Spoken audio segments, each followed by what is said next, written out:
Kun raadiyoo Nuural Hudaati. Raadiyoon Nuural Hudaa sagalee uummata bal'aati. Nuural Hudaan soora qalbii musliimaati.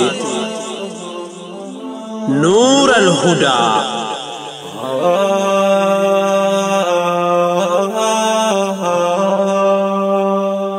بسم الله الرحمن الرحيم الحمد لله رب العالمين الصلاة والسلام على رسول الله الأمين وعلى أهله وصحبه أجمعين السلام عليكم ورحمة الله وبركاته. هردفتو نور الهدى كبجمو أكم جرتن الحمد لله ثم الحمد لله هي مربي قداتين هر أسنا جاء ولي تريتشاني جر هريتو مخطيه دميد أبتا بيتا هاي خانا شهيد أني لفيه هريتشي هي كمنان مسنو الله جرتو تكسيني ديدو جلقبي ورنجرو نجرني أفي هاتي مسنو هري هيرا ملي أكت ميدان ديدو قران waan itti dadhabne balleessita siif dadhabne nuti jettee qawwee jaarsasii fuutee harricha ajjeefte. Ajaa'iba. Abbaan harree sagalee qawwee dhagahee rifate. Maaltu maalte jechaa bakka qawween irraa dhahamtu hoggaa dhufu kunoo harrichi isaa rasaasaan dhahamee kombolee ciisa. Ta ajjeefte gubbaa dhaabbatti. Isin ajjeesuu baatu. Hiisila harreen abbaa qabdi waan isiin balleessiteef abbaatu itti gaafatama. Tuffii yoo taate malee maaltu ajjeechaa fide je'ee haadha masnoo qawweetti lakkaawe. Magan haati masnootis duute. Amma abbaan masnoo bakka ture irraa hoggaa dhufu du'a jaartii isaatti himan reef karra dhaqee hedduu gadde maaltu ajjeese je'ee gaafannaan sababa harree masnoo irraa dhoorkiteef ajjeefamutti himan isii yoo harree ajjeefteehuu seeraatu jira akkamitti lubbuu harreetiif jecha lubbuun namaa baati je'ee dallanee abbaa harree kan jaartii jalaa ajjeese barbaadu jalqabe. Yaa salaam. Akkasitti booda inninis abbaa harree ajjeese gosti abbaa harree ammaas baate gaggeeraraa gumaa ilma isaanii baasuuf lafaa ka'an. Gosti abbaa masnootis 50 buttuun lafaa kaate dubbiin akka malee xiixxe. Osuma deemtu dubbiin jabaataa dhufte kaa. Awwala dubbiin sheeyxaanarraa kaate. Dubbiin achii ka'uu namni qalbiseen jiru. Sheeyxaanni waan godhen qabu bar harruma hiike. Duuba harree hidhaa jirtu hiikuu wayii dubbii laaftu taate harreen hidhamaan tolti. Akkasi. Meegaa hangana jenne kallattumaan gara sagantaa teenyaatti yoo seenne hoo. Tole arri guyyaan Zulqiidaa 7 bara 1441 akka lakkoofsa jiraatti. Juun 28 bara 2020 akka lakkoofsa miilaadiyaatti. Akka lakkoofsa biyya keenyaatti ammoo waxabajjii 21 bara 2012 hogguu ta'u guyyaan guyyaa alhadaa sagantaan ammoo soora qalbiiti. Qaama dadhabe boqochiisuuf. Qalbii yaadaan cinqamte abdachiisuuf. Dararama nama hubu salphisuuf. Onnee laaftee kakaasuuf. Sammuu mirqaansitee isin bohaarsuuf sagantaan soora qalbii kunoo dhiyaattee jirti. Hoggumallee huu torbaanitti al takkatan isiniif dhihaattu sagantaan soora qalbii amma jalqabdi. Sagantaa tana keessatti yaadota hubannoo cimsan jechoota mimmi'aawoon gurra isin buufna. Dhaamsa qabnuus keessa dabarfachaa isin gammachiisaa yaana. Soora qalbii. Soora qalbii. Sagantaa soora qalbii odeeffannoo gabaabduun eegalla. Odeeffannoo booda dhaddacha jaalalaatti aansina. Dhaddacha jaalalaa booda qophii tafakkuriin uumamaalee adda addaa daawwanna. Tana quba qabduunis waan ajaa'ibaatiin qalbii isin bohaarsina. Xumura irrattis diraamaadhaan sagantaa teenya goolabna. Amma suduudumaan gama odeeffannoo tarkaanfanna.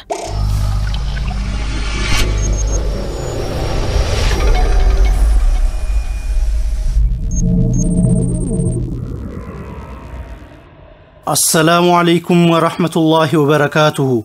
Akkam jirtan kabajamtoota hordoftoota miidiyaa Nuurul Hudaa odeeffannoo Juun 28 bara 2020 isin dhageessifnaa. Odeeffannoo guyyaa irraa kan isiniif dhiyeessu Abuu Bilaal Huseeni. Hoggantoonni Itiyoophiyaa, Suudaanii fi Masrii dhimma hidha laga Abbaay irratti mari'atan. Muummichi ministeera Itiyoophiyaa Dr. Abiy Ahmed, muummichi ministeera Suudaan Dr. Abdullah Hamdookii fi pirezidaantiin Masrii Abdul Fattah al-Siisii waamicha gamtaa Afrikaatiin Jum'aa dheengaddaa dhimma hidha laga Abbaay irratti mari'atan. Marii kana irratti durataa gamtaa Afrikaa Muusaa Faqihii, pirezidaantii Afrikaa Kibbaa Siriil Ramfoosaa dabalatee hoggantoonni biyyoota Afrikaa birootis karaa viidiyoo konferansiitiin kan irratti hirmaatan ta'uun beekamee jira. Mootummaan Itiyoophiyaa ibsa dheengadda galgala baaseen mariin gaggeeffamuu ibsuun alatti qabxiilee marii fi bu'aa isaa hin ibsine. Haa ta'u malee AFP dabalatee miidiyaaleen hedduu mootummaa Masrii fi Suudaan eeruun Itiyoophiyaan karoora bara kana hidhicha bishaaniin guutuuf qabatte dabarsuu fayyamtee jirti jechuun gabaasaa turan. Kanuma hordofuun waajjirri muummicha ministeeraa booda irraa ibsa baaseen waliigalteen irra gahame biyyoonni 3 torbaan lama keessatti akka waliigaltee xumuraa irra gahan kan jedhu qofa tahuu fi torbee lama booda Itoophiyaan hidhicha bishaaniin guutuu kan jalqabdu ta'uu beeksise.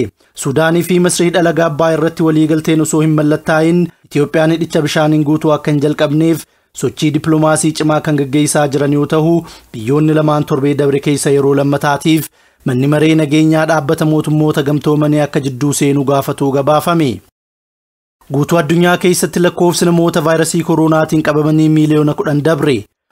Weerarri vaayirasii koronaa ja'a dura Chaayinaa keessatti ka'e guutuu addunyaa keessatti tatamsa'uun hanga guyyaa har'aatti namoonni miiliyoona 10,105 ol vaayirasichaan kan qabaman ta'uu gabaafame. Gama biraatiin ammoo namoota vaayirasichaan qabaman jidduu miiliyoonni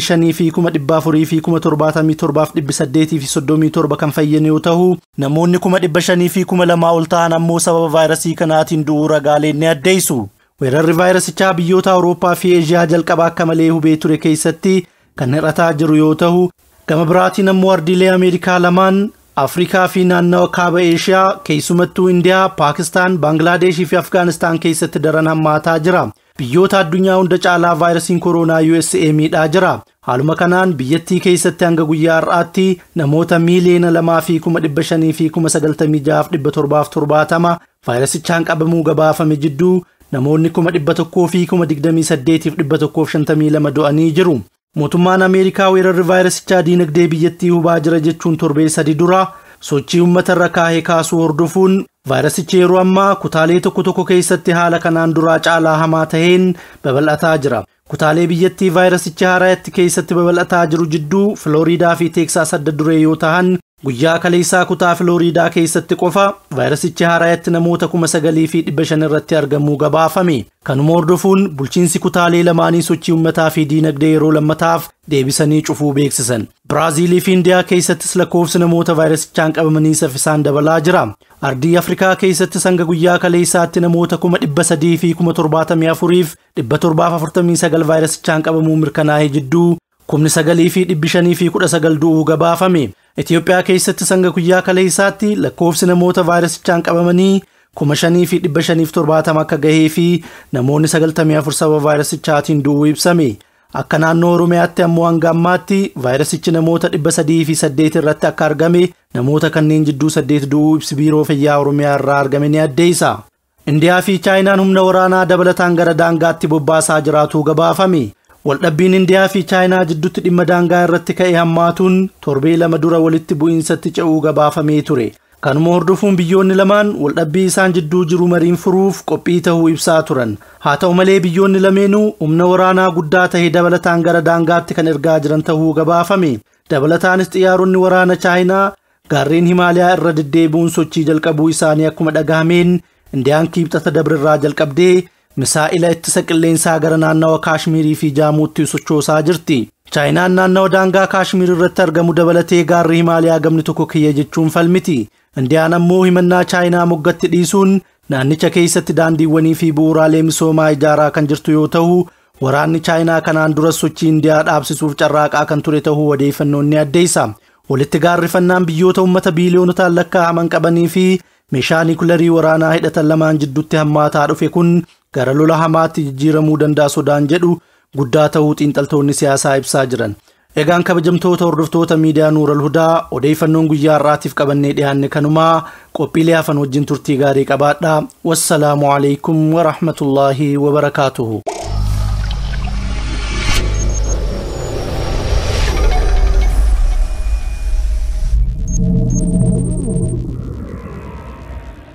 Obboleessa keenya Abu Bilaaliin galata argadhu jenna. Ammaas gama qophiitti aantutti isin dabarsina. Qophiin itti aantuu qophii dhaddacha jaalalaati. Itti dhihadhaa.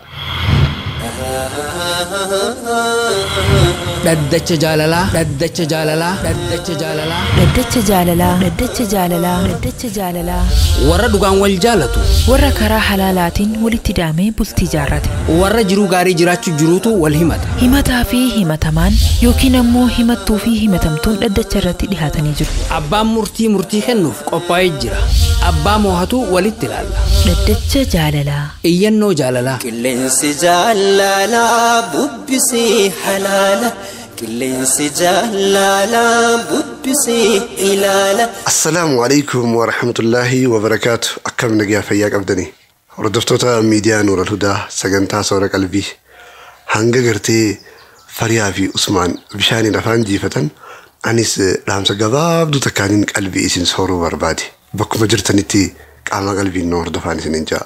Sagantaan dhaddacha jaalalaa qophii irra wal komattanii fi wal himattan qofa osoo hin ta'in sagantaa itti bohaartanii irraa baratan akka taate isinuu na caalaa ni hubattan. Inshaallah har'aan tana utubaa bultii waan nu ta'uu danda'u qabxii 20 jedhee waan hin adda baaseen qabxii muraasa har'aan tana isiniif dhiheessa. Waa 20 namni jaartii isaa jaalatu takkaahu jaartiin jaarsa isii jaalattu guuttachuu qabdi. Qabxii kana dhiiraa fi dubartii irrattis wal qixa jechuudha. Haati warraatis qabxii kana akka abbaa warraas isiidhaaf guutu ni barbaaddi. Abbaa warraatis qabxii kana haati warraa akka isaaf guutu ni barbaada. Tanaaf jecha namni gartee abbaa warraa isaa gammachiisuu fedhu kan jaartii isaa gammachiisuu barbaadus qalbiidhaan dhageeffadhaati. Dhaamsa kana hojii oolchuuf yaala. Inshaallah har'aan tana gaa isaan keessaa qabxii muraasaan isiniif dhiyeessa. Ta duraa jaalalti teenya akka umurii dheerattu yoo barbaanne dhiifamni jiraachuu qaba. Irra walii dabruu. Namni waliin jiraannu ilma namaatiin ni dogoggora. Gaafa inni balleesse irra dabruufii qabna. Dhiifama godhuufii danda'uu qabna. Dhiifama walirratti arjoomuun hedduu barbaachisaadha. Yoo dhiifamni hin jiraanne hojii turuun ulfaataadha. Wanni hubachuu qabnu yeroo hunda namni tokko qoftiin hin balleessu guyyaa tokko haati warraa balleessuu dandeessi. Gaafa ati balleessite inni siif dhiisa. Gaafa biraa immoo wayitii abbaan manaa kee balleesse atis bira dabartaafi jechuudha. Akkanumaan dhiifama walii godhaa. Jaalala waliif bareechaa jiru waliin mi'eessaa deemuu danda'u gaarii. Lammaffaa obsa. Obsi waan akkaan barbaachisu. Egaa wanni hubachuu qabnu namni dhiifama namaa godhuu danda'u nama obsa qabu dhiifama namaa godha. Liqimsuu jechuudha. Obsa jechuun osuma nama dhagahamuu, osuma nama aarsuu, osuma nama dhukkubsuu liqimsuu irra walii dabruu jechuudha. Yoo obsa hin qabaanne dhiifama godhuu hin dandeenyu. Tanaaf obsaa fi dhiifamni wajji deema. Dhiifama obsa. Lachuutu ni barbaachisa jechuudha. Dhiifamaa fi obsi dallee bultii teenyaati. Bultiin teenya akka hin diigamne bultiin teenya waan hamtuudhaan akka hin tuqamne hin shaakalamne dallee itti ijaaruu jechuudha. Inumaa jecha gabaabaadhaan mootummaan biyya bulchuu tokko gaa baajata of eeggannoo jee qabataa miti obboleeyyan kiyya. Baajata of eeggannoo bultii teenyaa jechuu ni dandeenya. Dhiifamaa fi obsa kana bultiin teenya akka tasaa rakkoo keessa yoo seente takka rakkoon akka tasaa jiru teenya yoo kan nu mudatu taate dhiifamaa fi obsaanii baraarra. Baajata of eeggannoo mootummaan qabatu san jechuudha. Atis mootummaa mataa keetiitii beeka dhugaa kan mana bulchaa jirtus dubbii laaftoon seen biitii walitti ida'amteeti biyya taati.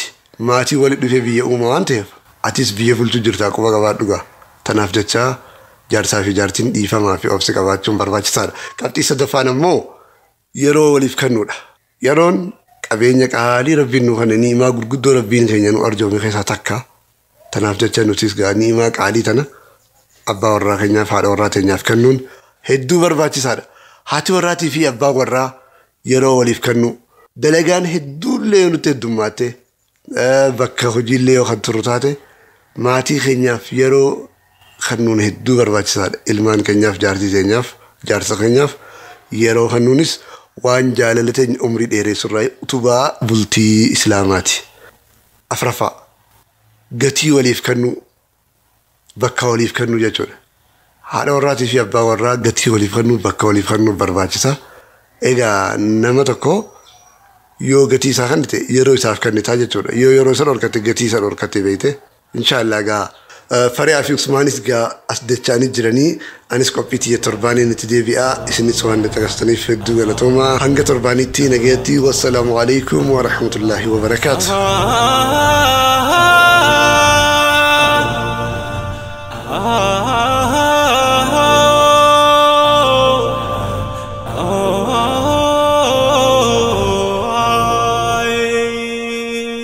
Hayyee buleessa keenya Abdul Jawaad Ibrahim gorsa bareedduu nuuf gumaachiteef galatoomi siin jenna. Hayyee Usmaan iyyannoo eegaleeti. Iyyannoo tokkoffaa. Assalaamu alaikum warahmatullahi wabarakaatu. Akkam jirtan kabajamtoota qopheessitoota qophii dhaddacha jaalalaa. Maqaan koo haa Tuqaa'aa ja'ama. Sagantaa raadiyoo Nuur al-Hudaa qophii dhaddacha jaalalaa irratti iyyannoo seenaatiyyaa wal fakkaatu takkaan dhagaye. Eegaan iyyannoo san dhaggeeffadheen booda anis waan na dhibe adda baafachuuf gama keessan dhufe. As biyya Arabaa kanattiin intala bareedduu takka arkee jaaladhe. Achi booda itti dhihaadhee si fuudhee si wajji jiraachuun fedhaan je'een. isinis naaf hayyamtee gama nikaahaatti ceene. Abbaan isii biyya jira. Kanaafuu nama hedduun walitti qabamnee abbaa isiitti telefoona dhoyne. Abbaan isiitis waa hunda eega nurraa qulqulleeffateen booda isin keessaa eenyutu umriin irra guddaadha jee gaafate. Namni ilmaan 10 qabu tokko anaatu isaan hundarra guddaadha jee himeef. Hayyee ati narraa bakka bu'ii akka intala teetiitti ilaalii nikaaha naaf godhi. Yoo gurbaan kun dhugaan nama gaarii ta'e nikaaha naaf godhii je'een namtichilleen hayyee je'ee nikaaha naaf godhuuf qophaawe. Osuma nuti qophii nikaahaatti jirruu telefoonni nama kanarratti bilbilame. Ati eenyu taateen niitii namaa nikaa namaaf goota jaaniitti iyyan. Namni abbaa siirraa bakka bu'ee kun hedduu rifate. Sa intala jaarsa qabdu nikaaha godhinaan jettanii je'ee nu gaafate. Lakkii jaarsan qabdu ni hijibanii jenneen. Dubbii tana qulqulleeffadhu malee nikaaha isiniif hin godhu. Waa hunda qulqulleeffadheetiin boru nikaaha isiniif godha jennee addaan yaane. Borumtaa wayite telefoona itti dawwalu nu jalaa kaasuu dide. Boodarra kaanee manatti itti dhaynee gaafanne. Joollee manatti natti dhufanii yoo intala san nikaaha goote joollee teessa jalaa ajjeefnaa ja'anii na sodaachisanii nuun jedhe. Osuma achitti isaa wajjin haasoyinuu namni isatti dhaadatu kunis dhufe. Gurbaan birootis kan isii fuudhuu barbaadu ni dhufe. Intaltilleen numa wajjin achi jirti. Mee isin keessaa eenyutu nikaaha narraa qaba jettee gaafatte. Namni deebisaa kan ni dhabame. Boodarra ati eenyutti heerumuu feeta ja'anii gaafatan. An isattiin heerumuu fedhaa jettee qubaan na akeekte. Akkasitti adda yaane. Namtichi abbaan isii bakka buufate nikaaha godhuu dinnaan qaadii magaalaa tanaa bira dhaynee nikaaha godhannee waraqaa nikaahaatiillee fudhanne. Mee nikaahni keenya kun akkami? Abbaan isii nama biroo bakka buufate. Namni abbaan bakka buufate nikaaha godhuu sodaannaan qaadiitti dhaynee nikaaha godhanne. Murtii abbaa murtii obsaaniin eeggadha. Galatoomaa. Hayyee mee maal jettaan Fariyaa? Diraamaa fakkaata iyyannoon kun. Akkaataan itti qindaa'e akkas fakkaata. Yaada irratti kennuufis xiqqoon ulfaata. Gamoo abbaa murtiitti dabarsutu gaarii. Hayyee iyyannoo lammaffaatti fufi. Iyyannoo lammaffaa. Assalaamu alaikum wa rahmatullaahi wa barakaatu. Kabajamtootaa fi jaallatamtoota qopheessitoota qophii dhaddacha jaalalaa. Baga Rabbiin asiin isin gahe. Dalagaa teessan nu jaalannee jirra. Rabbiinis isinirraa jaalatu. Kanatti aansuun iyyannoo tiyyatti ce'a. Waggaa 9 dura bultii jaaradhee ture. Bultii tana keessattis abbaa manaa kiyya waliin jiraachuun hedduu natti ulfaate. Abbaan manaa kiyya kun barumsan jaalatu, hojiis hin jaalatu. Yaa abbaa manaa kiyya, takkii na barsiisi, takkii ofii baradhu. Nu lameenuu barumsa malee ilmaan horree guddisuun nutti ulfaata jedheen. Innis ni dhaqqabnaa boo nu dhiisnaan jedhe. Yeroo hedduu deddeebi'ee kadhadhee dadhabe. Osoo inni mana rafaa ooluu an bahee hojjedhee isa nyaachisa. Haati kootis na waliin isa gargaarti. Yaa ayyoo atuu gargaarsa feetaa dhiisi isan gargaariin yoo jedhuun addaan baataniif sodaadhinaan jetti. Osoo haala kanaan jirruu waggaa tokko booda haalli isaanaaf ta'uu dinnaan maatii fi firri kiyya na gargaaranii biyya alaa deeme. Ani yeroo ammaa Saawud Arabiyaa magaalaa Jiddaa jiraadha. Eegaas dhufee dalagachuu eegalee boodas hedduu isa hordofaa ture. Inni takkallee hin jijjiiramne. Yoo telefoona itti bilbilee dubbisu mallaqa natti ergikaa warra keetittiin erginnu jalaa balleessanii naan jedha. Anis maatiin kootii fi haati tiyya kanuma na waliin si nyaachisaa turan san ta'uu beeki jedheen. Kanuma keessa walitti buune. Anis abdiin kutanne yoo jijjiirame jedhee waggaa 3 isa hordofaa ture. Waggoota 3 isa hordofaa ture kana keessatti jijjiirama takkallee sarraan argine. Namni kun ba'aa namatti ta'uu malee nama bu'aa qabu miti. San booda isarraa bahuun dirqama waan ta'eef xalaaqa gaafadhee na dide. Maatittis himadhee dide. Gama jaarsotaatiinis ni dide. Akka gama imbaasii deemee hiyyaallee warqaa hayyamaa hin qabu. Abbaallee hin qabu. Obboleessa guddaas hin qabu. Nama naaf dubbatee narraa hiiksisu dhabe. Haati koo yoo qaadii bira deemtu intalti haa dhuftu jedhanii didu. Anis galuu hin dandeenye. Galuufis waan hedduutu natti ulfaate. Haati tiyya kophaa isii yatiima guddisitti jirti. Ilma isii gargaaruun qabdu. Kunoo osoo akkanatti rakkadhuu waggaa 7 guutee jira. Galus dadhabee as taa'uufis mala dhabe. Abbaas hin qabu. Nama gadi bahee naaf iyyuu dhabe. Obboleessa guddaas hin qabu. Obboleessa kiyya sabiyyiidha. Gorsa keessan eeggachaa jira. Murtee abbaa murtee obsaan eeggadhaa galatoomaa. Hayya Usmaan maal jettaan? Yaa Rabbii guddaa. Dhugaadha namni akkanaa haalaan hedduudha. Kanaatu qe'ee guute. Nama usee rafaa oolu baantaa? Nama dalagaas hin feene. Kan barumsarraa isa haajaan qabne. Usee namatti hirkatee jiraachuu qofa inni ni beeku. Dhiyoo tana viidiyoo tokko YouTube irratti ilaalee ture. Viidiyoo akkam? Akkaataa xayyaara itti hojjetan. Hawaatis dhimmi xayyaaraa dhaddacha jaalalaa keessaa maal godha? Nama dalagaa jibbuuf barumsa guddootaa. Mee maalirraa oomishame? Nuufi migaa. Nuti har'a xayyaara bareedaa diizaayina gaariin dalagame yaabbannee biyya feene ittiin imalla. Garuu akkaataan inni itti oomishame hedduu nama ajaa'iba. Jaarraa 15ffaa keessa saayintistiin beekamaan Leonardo da Vinci waan samii irra barreessuu danda'u tokko diizaayina kaasee ture. Saayintistoonni Chaayinaa diizaayina isaa kanarratti hundaa'anii maashina qilleensa irra barreessuu hojjechuuf yaalii godhanis hin milkooyne. Achi booda saayintistoonni biyyoota hedduu diizaayinii adda addaatiin xayyaara hojjechuu yaalanii jiran. Gariin osoo lafaan ka'in caccaba. Gariin eega meetira 20 barrisee booda lafadha. Sababa kanaaf nama hedduutu miidhame. Qabeenya hedduutu barbadaa'e. Jaarraa hedduuf yaaliin godhamaa ture. Yaada kana jalqaba Leonardo da Vinciitu jaarraa 15ffaa keessa eegale. Yoo xiqqaate jaarraa 4 oli yaalii godhaa turan jechuudha. Eeyyan hedduu ifaajan. Qabeenya hedduu barbadeessan. Nama hedduutu itti miidhame. Xumurarra waggaa 117 dura bara 1903tti obboleewwan lamaan Wilbarii fi Oliver Wright jedhaman xayyaara qilleensarra barrisuu danda'u hojjetan. Uummanni har'a qaroominaan sadarkaa guddoorra ga'e kuni jaarraa 5 dura dalagaa eegale jechuudha. Jaarraa hedduu dura barumsaa fi dalagaa irra turan. Namni jabaatee dalage ammoo faayidaa guddaa argata. Kanaaf addunyaa hunda dura ce'anii fagaatan. Ajaa'iba eetuun. Namni gariin dalagaa hedduu ni tuffata. Waggaa hedduu dalagee duroomus hin fedhu. Waanuma gabaabduu dalagee mallaqa hedduu argachuu fedha. Sun amala musliimaa ta'uu qabu. Namni yeroo gabaabduu keessatti duroomu irra hedduun isaa nama dalagaa haraam dalagu. Gubboo fudhachuufaa qabeenya namaa saamuu fi waan shari'aa keessatti dhoorkaate hin durooma. Namni haqaan dalagatee duroomus numa jira. Sun haalaan muraasa. Garuu yeroo dheeraa ifaajuu barbaachisa. Kanaafuu dalagaa tuffachuu dhiisnee waan arganne karaa halaaliin haa dalaynuu jechaa murtii iyyannoo tanaa gama abbaa murtiitti dabarsina. Iyyannoo biroo itti idaata. Iyyannoon irraa dheeraadha. Har'aaf ni gaha. Dhaggeeffattoota keenya kabajamoo iyyannoon har'aaf kurfeeffannettanuma hayyama rabbii guddaatiin murtiin dhaddacha kanaa kamisa galgala isiniif dhiyaatti. Dhaddachi har'aa goolabamee jira. Raadiyoon Nuural Hudaa sagantaa soora qalbii 589 guyyaa alhadaa dhaggeeffachuutti jirtanii ammaas gama qopheetti aantuutti isin dabarsina. Waahilli keenya Abdunaasir Tufaa gaaraa fi hallayyaa keessa nuun deemee uumama rabbii guddaa nu daawwachiisa. Turtiin teessan soora qalbii wajjin itti hafuftu.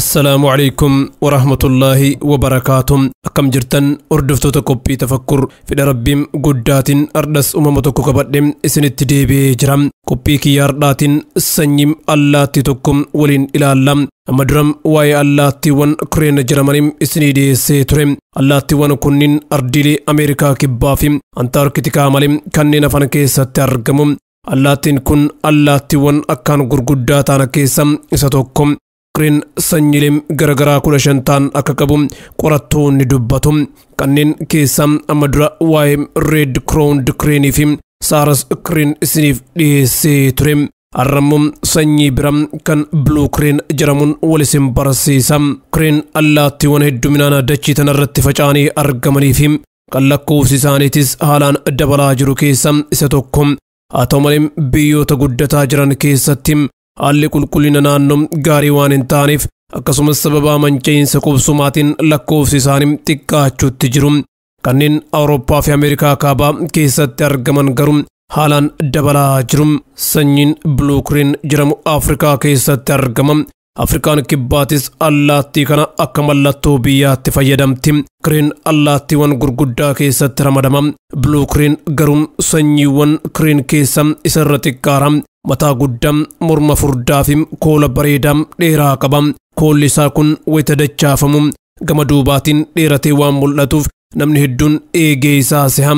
Baalliin mataa isaa irra jiru kan gachiise ta'us wayita dallanuu fi gammadu garuu ol kaka'ee dhaabbata. Baalliin kormaa fi dhaltuun guutumaan guututti wal fakkaataara.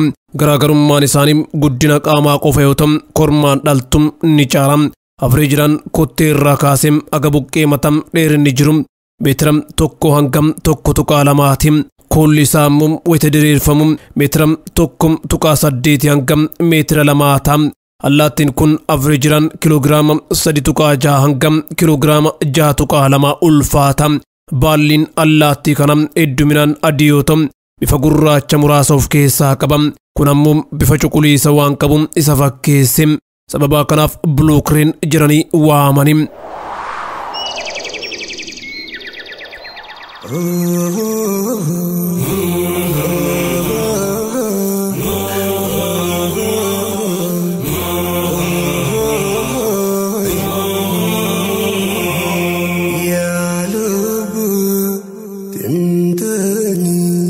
Blue Crane allaattii Afrikaa kibbaati.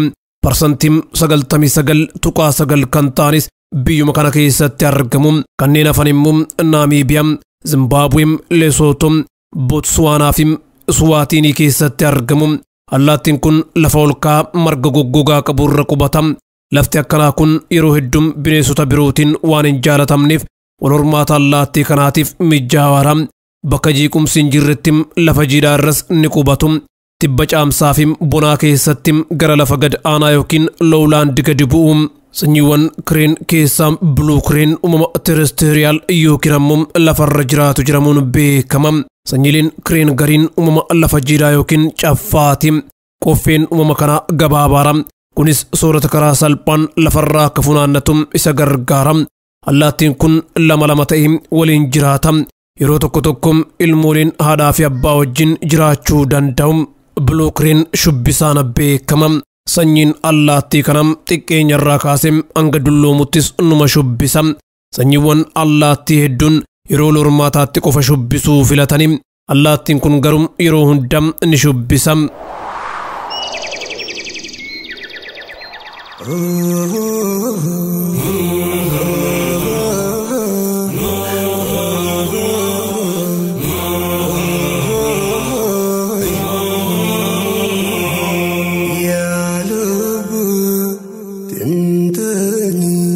Buluu kireen uumama qe'eerraa fagaatee godaanuu miti. Yeroo gannaa lafa olka'aa irra jiraata. Naannoon jiidhaan jireenya isaatiif mijaawaa miti. Kanaafuu lafa bishaan ofirraa lolaasee gadi yaasurra qubata. Akkuma isinii hime qoffeen isaa gabaabaa waan ta'eef lafa bishaan qaburra jiraachuun itti ulfaata. Wayita lafti goggogetti ammoo gara lafa gad aanaattis gad bu'ee rizqii barbaaddata. Yeroo qabbanaatti miseensi gamtaa ni dabala. Bakka tokkotti heddummaatanii haga 100 ta'uun qabbana walirraa dhoorku. Sooranni uumama kanaa gosa lachuu of keessaa qaba. Marga, jirma, sanyii midhaanii fi firiiwwan hedduminaan kan sooratu yoo ta'u, hawaannisa, korophiisa, raacha, sanyiiwwan tuqaa fi reeptaayiloota garaagaraatis ni soorata. Buluu kireen akka jaarsaa fi jaartiitti umrii guutuu waliin jiraata. Kormaan haadha warraa isaaf taatu argachuudhaaf waldhaansoo jabaatu isa eeggata. Dhaltuun jalqaba diddeem jalaa dheessiti. Kormaan ammoo ari'ee dura bahuun shubbisa ofitti hawata. Kormaan buluu kireen zinaaf osoo hin taane bultii ijaarrachuudhaaf akkanatti dhama'aa jira. Eega takka walii galanii booda umrii guutuu waliin turu. Ji'a fulbaanaarraa kaasee hanga gurraan dhalaatti yeroon jiru yeroo iddoo hanqaaquun itti buufamu qopheessanidha. Allaattiin tokko yeroo dheeraa kanaaf iddoo qopheeffata jechuu osoo hin taane ji'oonni 6 kunniin ji'oota wal hormaataati. Kanaafuu sanyiin gariin fulbaana irratti gariin ammoo gurraan dhala irratti wal hormaata geggeessu jechuudha. Lafa olka'aa jeequmsa hin qabne diriiraa irratti hanqaaquun 2 buufama. Hanqaaquun lamaan kunniin guyyoota 30 hanga 33 kan hammatamu yoo ta'u, kormaa fi dhaltuunis hammachuu irratti waliin hirmaatu. Ilmooleen akkuma hanqaaquu keessaa bahaniin haadhaa fi abbaa hordofanii soorata funaannatu. Gaafa 6 guutan koola guutuu biqilchanii maatii irraa adda bahu. Gaafa kana barrisuu danda'u. Gaafa waggaa 3 guutan ammoo wal hormaataaf qophii ta'u. Egaan kabajamtoota hordoftoota qophii tafakkur qophiin ardaaf qopheeffate kanuma sagantaa soora qalbii wajjin turtii gaarii qabaadha. والسلام عليكم ورحمة الله وبركاته. نقرتاني بيتا تكاسين دغطوه يا ربي هنداكو بكبدا ونمتن دقتوه يا ربي ثم يا ربنا متن دري فرا يا ربي يومي يجراتا وارم برا يا ربي قطو الرون كبني قويتاني الرنفني يا ربي موتي درا بدايا كم فكين كبني يا qaama dadhabe boqochiisuuf qalbii yaadaan cinqamte abdachiisuuf dararama nama hubu salphisuuf onnee laaftee kakaasuuf sammuu mirqaansitee isin bohaarsuuf sagantaan soora qalbii kunoo dhiyaattee jirti. Soora qalbii soora qalbii barana waa hedduu garre guyyaan dhufee dabru kun waan adda addaa nutti mul'isutti jira. Namni dur walitti mammaramee nagee wal gaafataa ture. Amma akka nama waliin beeynetti halaalaa harka walitti mirmirsee wal bira dabra. Namni hundi sodaa dhukkuba koronaa vaayirasiif jecha afaanii fi funyaan haguuggatee deema. Gariin dhukkuba kanarraa fayyuuf alkoolii dhugee lubbuu ifii galaafata. Sababa dhukkuba koronaa vaayirasii kanaaf namni manatti galee ala arkuun itti jabaattee rakkataa ture hedduudha. Quba qabduu teenya irraatiin mudannoowwan ajaa'ibaa dhukkuba kanaan wal qabatan muraasa isiniif dhiyeessina. Tana quba qabdu, tana quba qabdu, tana quba qabdu. Tana quba qabdu, tana quba qabdu, tana quba qabdu, tana quba qabdu. Biyya Chaayinaa magaalaa vaayirasiin kun irraa ka'e Wuhan keessatti dargaggeessi amata 26 kan Zhuwa jedhamu sababa koronaa vaayirasiif kiloogiraama 100 ol dabalee waliin rakkachaa jira. Dhukkubni kun dhufuun dura dargaggeessi kun mana intarneetaa tokko keessa hojjechaa ture. Boodarra eega mootummaan Chaayinaa magaalaa Wuhan irra uggura kaa'een booda manatti deebi'uuf dirqame. Eega manatti deebi'een booda dalagaan isaa soofaarra ciisee TV ilaaluu, intarneet fayyadamuu fi midhaan nyaachuu qofa taate. Miilaan deemuun hin jirtu. Ala bahanii ispoortii godhuunis hin jirtu. Dargaggeessi kun osoo manatti hin deebi'in duraas ulfaatinni qaama isaa kiloogiraama 100 oli. Eega uggurri magaalaa Wuhan irra kaa'ameen booda manatti deebi'ee kiloogiraama 100 ol dabale. Yeroo ammaa dargaggeessi kun kiloogiraama 280 tahee jira. Zhuwa furdinni isaa taa'uu, ciisuu, rafuu fi deddeemuu isa dhoorkinaan mana haakimaatti iyyate. Garuu manni haakimaa hedduun furdinaa fi ulfaatina qaama isaa kana sodaatuun simachuu didani. Xumura irratti manni haakimaa Zhuwaan Ginaan jedhamu dargaggeessa kanaaf tajaajila wal'aansaa kennuuf walii gale. Ambulaansii fi namoonni muraasni gara mana dargaggeessa kanaa ergaman garuu wanni isaan mudate laaftuun turre. Dargaggeessa kana bakka ciisuu kaasuu dadhabanii eega kaasaniin boodaas manaa baasuun itti jabaatee sa'aa hedduuf waliin cinqamaa turan. Turtii yeroo dheertuutiin booda gurbaa kuntaala 3 guutuuf kiloogiraamni muraasni hafuuf kana fuudhanii manaa bahan. Mana haakimaa keessatti guyyoota 10f hordoffii fi wal'aansi garaagaraa godhamaafii ture. Amma fayyaan isaa haala gaariirra jirti. Haa ta'u malee dargaggeessi kun tajaajila baqeessanii hodhuu argachuudhaaf akkuma ciise sanitti kiloogiraama 25 ol irrachuu qaba. Sanbooda qaama isaa baqeessuun cooma muraasa irraa irrisuuf tattaaffiin godhama. Ibrahim Yushil jedhama. Lammii Tarkiyaati. Araada tamboo hamaan hudhamee waliin rakkachaa ture. Abbaan isaa gara ganda Akiraa godaannaan dirqamni maatii isaa horachuudhaa Ibrahim irratti kufe. Maatii gargaaruudhaaf ammoo araada kanarra hobbaafachuu waan qabuuf Qur'aana qabatee maqaa Rabbiitiin dhiisuuf kakate. Namni amata 16tti tamboo xuuxuu jalqabe kun waggoota dabran 26f guyyatti sigaaraa paakkeeta 2 xuuxaa ture. Nama kanaaf takkumaan sigaaraa dhiisuun ulfaataadha. Ta'us waan kakate bakkaan gahuuf jecha mala tokko baasuu akka qabu murteesse. Helmeeta warri motorsaayikila oofu godhaturraa modeela fudhatee innis waan mataa isaatti godhamee tamboo kanarraa isa dhorku hojjete. Ibrahim helmeeta matatti godhamu kana hojjetuudhaaf shiboo koopparii fayyadame. Shiboo meetira 40 dheeratu kana bifa geengootiin mataa isaa irratti eega hojjetee booda qulfii 2 itti godhe. Guyyaa hunda wayita dalagaaf manaa bahu qulfii 2 mataa of hidhee tokko intala isaatti tokko ammoo haadha manaa isaatti kennee gara hojii isaa imala. Iddoo dalagaatti qulfiin waan harka isaa hin jirreef banuu hin danda'u. Osoma qalbiin isaa sigaaraaf bololtu dalagaa oolee gara mana isaa deebi'a. Gaafa manatti deebi'u ammoo maatitu dhorka. Haala saniin guyyaa 2f jireenya cinqaa eega dabarsee booda tamboo kanarraa hobbaafachuu danda'eera. Tana quba qabdu, tana quba qabdu, tana quba qabdu. Tana quba qabdu, tana quba qabdu, tana quba qabdu, tana quba qabdu. Kan dhageeffachaa jirtan raadiyoo Nuurul Hudaa sagantaa Soora Qalbiiti. Sagantaa guyyaa har'aa gama xumuraatti dhiyaannee jirra. Qophiin dhumarratti isiniif dhiyaatu diraamaadha. Arra diraamaa Kiyyoo Kaayyoo kutaa xumuraa dhiyeessina. Arra goolabama. Diraamaa gabaabaa waan ta'eef kutaa 10 irratti goolabame. Hayyee dhaggeeffannee walitti dachaana. Kiyyoo Kaayyoo, Kiyyoo Kaayyoo, Kiyyoo Kaayyoo. Kiyyoo Kaayyoo, barreessaa fi qopheessaan Abdul Jawaad Ibrahim. Kiyyoo Kaayyoo. Kiyyoo Kaayyoo. Assalamu alaikum warahmatullahi wabarakatuh. Waalaikum salam warahmatullahi wabarakatuh. Obboleeyyan kiyya zaatana waliin ol keefanilleen madrasaa keenya kana laal akka cinaa dhaabbatanii barbaada. Barsoonni akka beektan dalagaarra jiranii barattoonnillee mana barumsaa deemuutti hin jiranii maallaqaas waan harkachuutti hin jirreef barattoota barachuu dhiise malee barsiisonni nyaachuu hin dhiifne beektanii kanaafuu madrasaa keenya gargaaruu qabdan. Barakallah cinaa dhaabbadhaa gaafirin dabrinaa madrasaa keenya barakallah. يا إخواني بارك الله فيكم نحن إخوانكم في السوريين.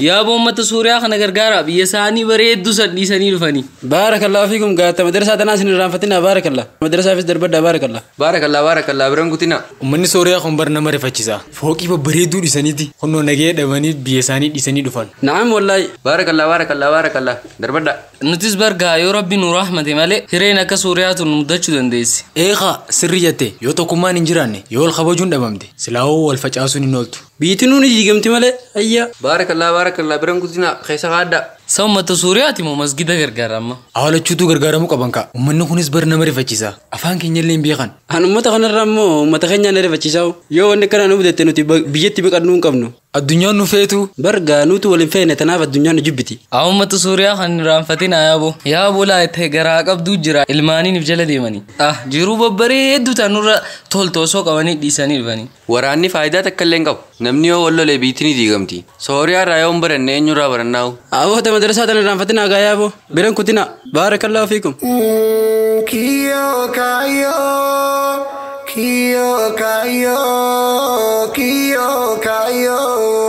ayyaan tun turta kha maalibo bakka itti baalamneetu galanii fi eegaa baajaaj dhabuun imalti beete sirri de rabbi nagaa naaf du'a yookiin sa yeroo biraa goonuu fi bilbilee no oggucuuf wal baalamaa lungaarimti oh maashaallah dhufte jirtiyu Assalamu alaikum nintoremi.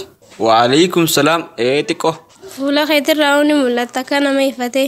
La inni fanneddu lakki sirra beetee jirti dhugaadha ifattee jirta asuma gaaddisa kana ilatti haasoo ina Ni taatiyaa obboleeyyan kiyyaa irra beektaa wanni isin jaameef. Nuubsiya Dhimma magarsaa fadha. Magarsaan maal ta'e? Lakki jechuun haa isaa fi jaartiin isaa wal dhabuu quban qabdani. San biyya guutuu beekame? Awwa biyya guutuu jettee akka waan raadiyootti haasawameen godhin ka'a. Jechuun saayibban keenyaan beekan jechuu fadheetiinsa. Naam akkasii duboo maaltu maal ta'e amma dubni isa dubbiin isaanii sun? Haawee galte ammallee. Maal isa wal dhabbiin isaanii? Waa'ee ilmoo maal sanisa? Barwooma akkasiiti. Badiisiiti malee komatamu jirti. Maal balleessite jaaslaa magarsaan? Ilmoo daftee naan dhallee jaa. Gurbaan gowwummaa ni qaba moo? Lakki afachumee nuure akkasitiin jarjariniiti. Dawaa ulfeetti su fayyadamte isin waan akka ilmee fa'aa diratteeti moo? Akkasii miti lakki tanuma rabbiiti. Hayi duboo akkas taanaan wayii ilmoo magaalaa bitatanii boo? Itti himuu qabdan saayiba keessanii miti. Ati wamoo cufaafuu obboleessa? Inshaallah mee ni yaadachiifna dhiisati. Isiinis obboleetti teenyaa bar. Badiisiitiin ala yakkamuun qabdu. Bar guyyaa tokko mari'achiiseetiin kiyyoo kaayyoo keessaa ilmoo dhabuudhaa ji'a nannata. Ilmoo dhabuun dhugaadha qalbii nama cabsuu danda'a. Garuummoo kan namaa kan nu khaalikuma. Yaa obboleeyyan kiyya warri dhiiraa yeroo tokko nama rifachiistani. Akkamitti? Yoo akka tasaa ilmoon daftee hin dhufin dubartii komattan. Ayyaantu wanta kan si gaafadhame ammasa isarraa immoo isirraa ijaan. Angaaruun beeknee waan mana yaalaa dhaqanuu natti hin fakkaatu. Lakki dhaqanii jiranii warra dabaatee jirti. Akka magarsaan tuttuqetti yoo taate nulachuutu noormaalumaa jaansa. Hayi yoo akkas taate duboo maalirraayi? Rabbumaa beekaa guyyumaa rabbi namaa kanne malee wayii harkatani. Hundaafuu isinmee magarsaadhaan jaartii deegalfadhuu jaa. Jarjaruunis waan keenya ganaa amata 2 fi baatii 9 immoo akkana. Namni gariin amata 4-5 ture harkata. Sirrii jettee guyyuma rabbi namaa murteesse malee hin taatu. Magarsaadhaan dhaabbadhu jechuun ni qabna kaanure. Bar magarsaan tiyya malee jaa. Lakki akkas hin jiru gorsaa isin. Assalaamu alaikum. Wa alaikum salaam wa rahmatullahi wa barakaatu. Yaaboo gaafa duru gaafa barnoonni jiru takka na yaadachiftanii kam hoggaa walitti qabamtanii caamaa aduu eeffachaa haasoftan. Pa ni tottoltan. Bara aduu eeffachitu hin jirru mucaa dubbiteetirraa haasa'u jirraa bar. Hayi isin ammallee nama hamachuun dhiifne. Eenyu si hamate magarsaa? Tokkosumaa akkaan hogguun dhufu jaba baasu. Lakki magarsaa nu cuftinuu si namanne garuu ammoo dubbiteetii fi taa'aadha warraa kee haasa'u jira. Maal irraa haasoftan tabiraan na agartanii? Magarsaa akkanumaan ganmatti akkana jetta? Niin jarjari ayyaantu bargaluu diddee isinis. Isiin aggalchaati garuu ni simatta? Eeqa maal balleessite duraanuu waan jarjareetti lole yoo gaa'oluu dhufnee rabbi kadhanne numa harkanna. Inshaallah ni harkattanii barsaa eebban kee kanaa hojjillee dubbuma tana haasa'u jirra. Karaa narraa gabaabsitee fayyaa ta'e magarsaa.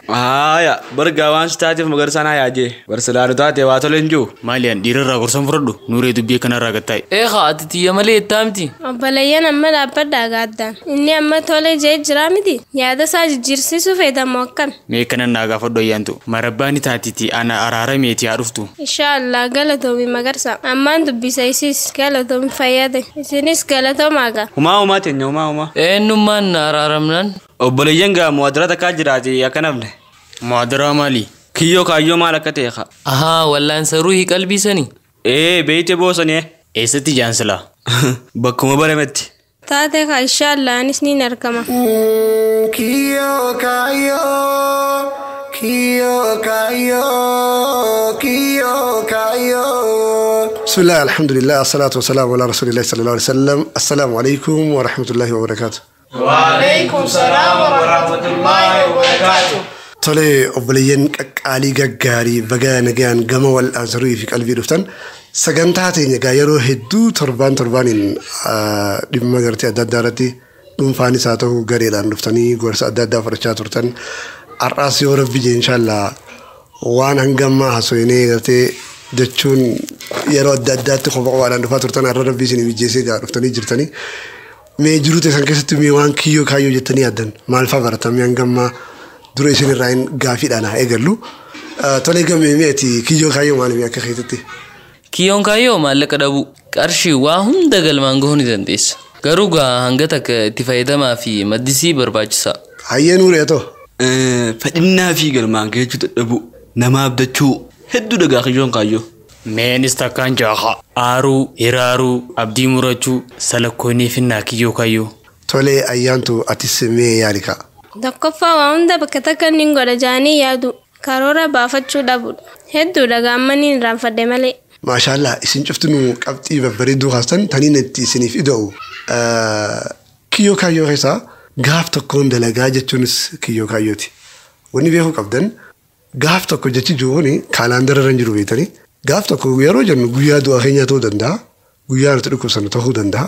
Guyyaa nuti hin jirre ta'uu danda'a. Tanaaf jecha kaayyoo fi galmaan gahuudhaaf gaaf tokko jechuu osoo hin ta'in guyyaa sana adda baasanii baatii akkanaa yeroo akkanaa sa'aa akkanaa jedhanii katabachuudha. Gaaf tokko jechuun kiyyoo kaayyoo nama ta'a. Tanaaf waan godhuu feene fakkeenyaaf quraana qara'uu yoo yaadne inshaallah torbaan lama booda quraana ni jalqabaa jechuu qabna malee gaaf tokko yoo jenne gaaf tokkoon kun kaalaandara irra waan hin jirreef hin daleenu jechuudha. Tabiraa ammas hanga naamijaahuu jechuunis kiyyoo kaayyooti. Obboleeyyan kiyya wanni beekuu qabnu addunyaan tuni mijjooyitee hin uumamne haala mijjeessuunis dirqama numa qabdi.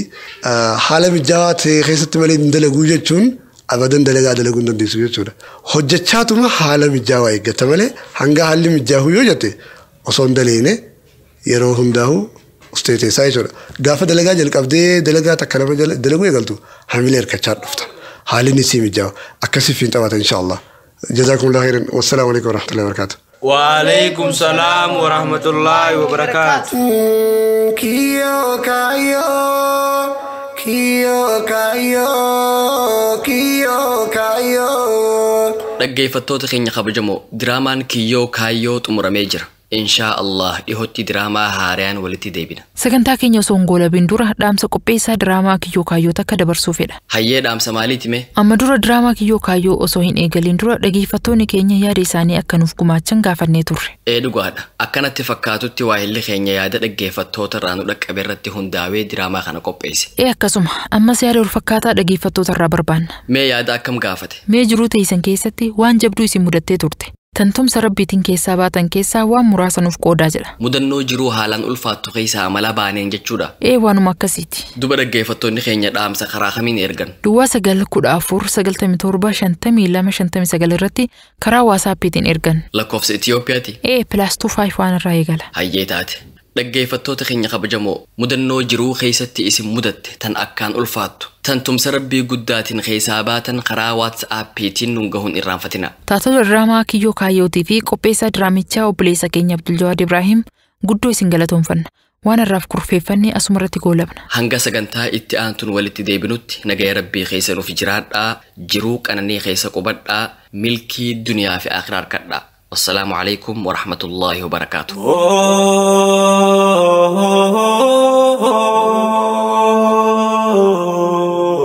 نور الهدى صورة قلبي مسلمة